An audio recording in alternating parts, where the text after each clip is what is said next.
এই আন্দোলনে যে সমস্ত নেতৃবৃন্দের উপরে মামলা হয়েছিল এই মামলা প্রত্যাহার করতে হবে এবং নারী কমিশনের নামে যে সমস্ত নীতিমালা এটা মুসলিম দেশ হিসাবে সংখ্যাগরিষ্ঠ মুসলিম দেশ হিসাবে এটা কোনো অবস্থায় মানে না, দেশ বিরোধী চক্রান্ত।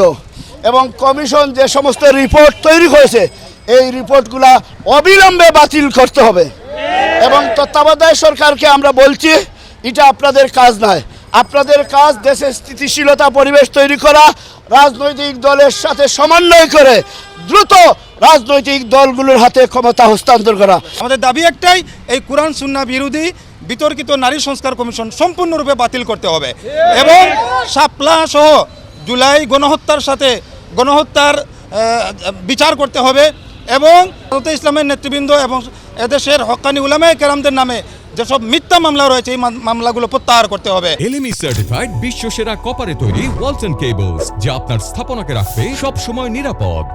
এবং ভারত ফিলিস্তিন সহ পৃথিবীর দেশে দেশে নির্যাতিত মুসলমানদের উপর জুলুম নির্যাতন বন্ধ করতে হবে। এই 4 দফা কর্মসূচিতে হেফাজতে ইসলাম বাংলাদেশ সিলেট মহানগর সমন্বয় কমিটির উদ্যোগে আজকের আমরা বিক্ষোভ কর্মসূচি পালন করেছি। ইসলাম কেন্দ্রীয় নেতৃবৃন্দ যে কর্মসূচি দিবেন সেই কর্মসূচি ইনশাআল্লাহ এদেশের হাজার হাজার কওমি মাদ্রাসা এবং তৌহিদি জনতাকে নিয়ে আমরা বাস্তবায়ন করব ইনশাআল্লাহ।